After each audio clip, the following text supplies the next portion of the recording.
السلام عليكم ورحمة الله وبركاته. صباح الخيرات والمسرات. إشراقة صباحية. تحدثنا في الإشراقة الخامسة عن الزكام الإنفلونزا، والآن في الإشراقة السادسة سنتحدث عن مرض خطير انتشر عند كثير من الناس، ألا وهي جرثومة المعدة، وما تسمى بالبكتيريا الحلزونية. وهذه أيضا تأتي لعدة أسباب، من أهم أسبابها وهي الأكثر انتشارا وشيوعا أنها تأتي عن طريق الخضروات والفواكه إذا لم تغسل جيدا، وهذه تساهل بها كثير من الناس. وتأتي أيضا عن طريق العدوى، سواء عن طريق العطاس أو الكحة أو قرب الأنفاس، ولا تأتي عن طريق الدم كما يتوقعه البعض. وأيضا لها علامات جرثومة المعدة، من علاماتها أنك تجد الشخص يجد نفسه أنه إذا كانت المعدة فارغة أو كانت غير ممتلئة أنه يستشعر بألم في المعدة في البطن، وأما إذا امتلأت المعدة فتجد أنه يهدأ.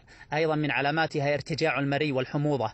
أيضا من علاماتها أنه يستشعر بالتقيؤ أعزكم الله، وإذا تقيأ تجد أنه يوجد معه جزء من الدم. وكذلك أيضا من علاماتها أنه يفقد الشهية، وكذلك يفقد جزء كبير من الوزن مع مرور الأيام، وكذلك تجد أنه عنده كسل وخمول. فكل هذه علامات من علامات جرثومة المعدة. ولا يكتفى بهذه العلامات، بل تؤخذ التحاليل عن طريق أعزكم الله الدم، وكذلك عن طريق أعزكم الله البراز، حتى تظهر لك علامتها جيدا. وأيضا من علاماتها أن أعزكم الله البراز يأتي بني، لونه بني غامق. فلذلك أيها الإخوة لا بد أن ننتبه لهذه الجرثومة، والجرثومة انتشرت عند الكثير، وكذلك أغلب الناس تجد أنه يوجد فيه جرثومة معدة ولكنه لا يعلم بذلك، لأنها لا تظهر علاماتها إلا عندما تنتشر أكثر وأكثر، لأنها تأتي على جدار المعدة، وأيضا في الأخص في بطانة المعدة الداخلية.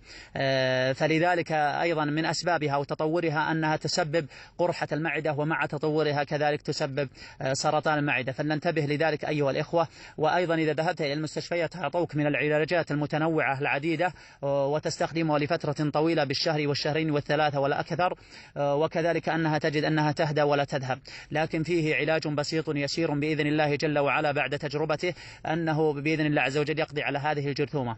وهي أنك تأتي بخل التفاح، ما يسمى أرميحية، خل التفاح الطبيعي يسمى أرميحية، يوجد أو العضوي يوجد في بنده غالبا، وأيضا يوجد في بعض محلات الفواكه والخضروات. تأتي بملعقة صغيرة، ملعقة ما يقارب 5 ملي تقريبا أو إلى 10 ملي لمن تمكنت منه الجرثومة، تضعه في كوب ماء بارد وتشربه على الريق في الصباح، وكذلك لا تشرب شيء بعده أو تأكل شيء بعده لمدة ساعة على الأقل، وكذلك تكرره في المساء لمدة 7 أيام بإذن الله عز وجل، أنك ستقضي على هذه الجرثومة قضاء تاما بإذن الله جل وعلا. فهذا علاج بسيط يسير، نرجو من الجميع نشره. نسأل الله عز وجل السلامة للجميع، وانتظرونا بالإشراقة السابعة بإذن الله.